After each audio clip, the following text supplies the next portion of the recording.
ଦେଖନ୍ତୁ କାରଣ ଅଲରେଡି ତ ସେ ଯୋଉ ପୁଅର ତା ମା ଯାଇକି ଏଫଆଇଆର ଦେଲାଣି ଏହା ଏକ ପ୍ରେମଜନିତ ବୋଲି ଏବଂ ତା ମା ମଧ୍ୟ ସ୍ପଷ୍ଟୀକରଣ ଦେଇଛି ଝିଅକୁ ଜବରଦସ୍ତି ଝିଅର ବାପା ମା ଇଏ କରିଛନ୍ତି। ତେଣୁକରି ଗୋଟେ ଅର୍ଗାନାଇଜେସନକୁ ଆମେ ବଦନାମ କରିବା ଏବଂ ସେ ଅର୍ଗାନାଇଜେସନ ଆମର ଓଡିଶାର ମଧ୍ୟ ଅନେକ ଇଏରେ ମଧ୍ୟ ସେ ପ୍ରତିଷ୍ଠିତ ମଧ୍ୟ ହେଇଛି। ଅନେକ ମଧ୍ୟ ଛାତ୍ରଛାତ୍ରୀ ମଧ୍ୟ ଆଜି ଏଠି ପ୍ରତିଷ୍ଠା ଲାଭ କରି ସେମାନେ ଯାଇକି ଦେଶ ବିଦେଶରେ ମଧ୍ୟ ଇଏ କରିଛନ୍ତି। ତେଣୁକରି ଆମ ପାଖରେ ଯେତେବେଳେ ପାଠ ପଢିବା ପାଇଁ ଆମେ ଖୋଜୁଥିଲେ ଏନି ଗୋଟେ ହାୟର ଷ୍ଟଡିଜ କରିବା ତାହେଲେ ଆମେ ବାହାର ରାଜ୍ୟ ଉପରେ ନିର୍ଭରଶୀଳ ଥିଲେ କି ବାହାର ବିଦେଶ ଉପରେ, କିନ୍ତୁ ଆଜି ଆମ ପାଖରେ ଓନ୍ ଇଏ ମଧ୍ୟ ଷ୍ଟଡି ଆଟମୋସ୍ଫିୟର ହେଇଛି ଏବଂ ଆମ ପାଖକୁ ଆମେ ଗର୍ବ ଅନୁଭବ କରିବା କଥା ଯେ ବାହାର ରାଜ୍ୟ ଏବଂ ବିଦେଶର ଅନେକ ଛାତ୍ରଛାତ୍ରୀ ଆମ ପାଖକୁ ଆସୁଛନ୍ତି ପଢିବା ପାଇଁ। ତେଣୁକରି ଅନୁଷ୍ଠାନକୁ କରା ନ ଯାଉ ବ୍ୟକ୍ତିଗତ ଭାବେ, ତେଣୁକରି ବ୍ୟକ୍ତିଗତ କ୍ଲାରିଫାଏ ହେଇଗଲାଣି ଯେ ସେ ପିଲାଟି କେମିତି ହେଇଛି ତା ପରିବାର ଲୋକ ଯାଇକି ଥାନାରେ ଏଫଆଇଆର ଦେଇଛନ୍ତି। ଏଫଆଇଆର ମଧ୍ୟ ବର୍ତ୍ତମାନର ଯାଞ୍ଚ ଚାଲିଛି, ପ୍ରକ୍ରିୟା ଚାଲିଛି। ତେଣୁକରି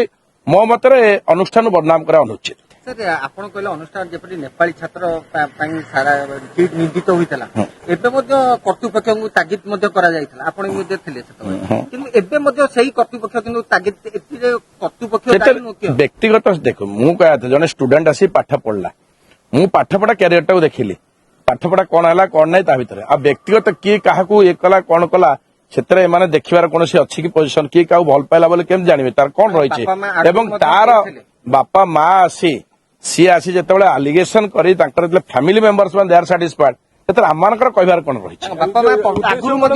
ନିଶ୍ଚିତ ରୂପେ କାହିଁକି ଗୋଟେ ଅନୁଷ୍ଠାନକୁ ବଦନାମ କରିବା ଏଟା ଉଦ୍ଦେଶ୍ୟ ମୂଳକ ବାପା ମା ଆଗରୁ ମଧ୍ୟ ତାଙ୍କୁ ଜଣେଇଥିଲେ, ଅବଗତ କରାଇଥିଲେ କର୍ତ୍ତୃପକ୍ଷଙ୍କୁ।